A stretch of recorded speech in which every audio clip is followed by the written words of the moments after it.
Car tester Sasha introduces the GT3, the modern performance version of the 911 with a water-cooled engine. Its predecessors, built between 1972 and 97, still went under the name Carrera RS. For Porsche experts, the GT3 has always been more than just a sports car. It's not just one of the quickest 911s, it's also one of the most upstanding. Less electronics, but all the more freedom behind the wheel. You need considerable experience to master this beast, as seen in its drivership. Your typical GT3 driver is a mature married man, explains Chief Engineer Andreas Preuninger. It's often used as a third or fourth car. Most owners only clock up a few thousand Ks a year. It's chiefly for personal enjoyment. The GT3's 350 kilowatts of power propel it to 100 kilometers an hour in 3.5 seconds. Top speed is 315 kilometers per hour. Official fuel consumption is 12.4 liters for 100 kilometers.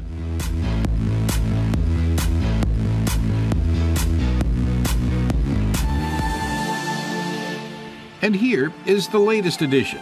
Its contours are very similar to its predecessor. The body modifications are only apparent at second glance. The large air inlets give it a mean look.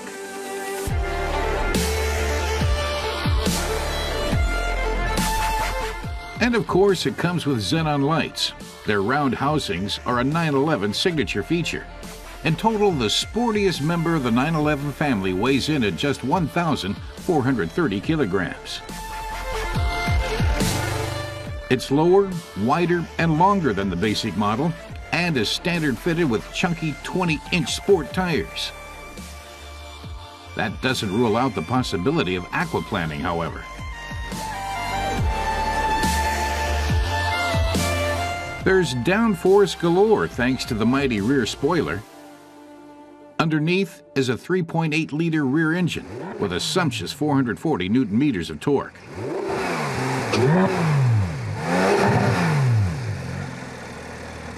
According to Porsche headquarters, Sasha explains, every new generation needs its own revolution. In this case, it's farewell to manual transmission. The new dual-clutch gearbox can shift speeds in 100 milliseconds. It remains to be seen what Porsche purists will make of this.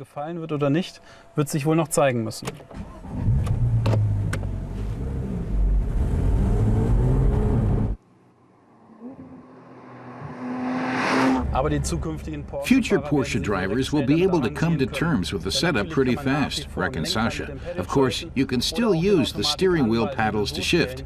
You can also set the automatic gear stick to enable manual shifting. Among the other new features is the active rear axle steering. Around tight bends, the rear wheels are tilted by servos by up to 1.5 degrees in order to compensate for the longer wheelbase. The engineers also changed the rear axle differential lock that distributes the drive torque between the wheels.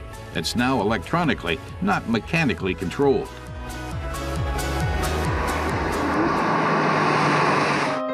The 911 GT3 cuts a very sporty figure on the inside too. The aluminum and leather trim gives the interior an extra touch of class. The instruments are similarly elegant. The car oozes quality. You can't miss the speedometer, which goes up to 350 kilometers per hour. On board is the Porsche Active Suspension Management, an electronically adjustable and continuous damping system.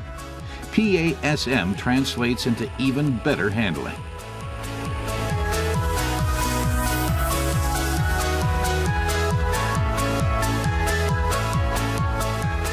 The GT3 stats are impressive, says Sasha. It boasts 350 kilowatts of power, needs just 3.5 seconds to hit 100, and has 440 Newton-meters of torque. This car is designed for the racetrack. Many people use the GT3 like a piece of sports equipment, as a third or fourth car, so fuel economy is secondary. The price tag might be relevant, though, some 137,000 euros.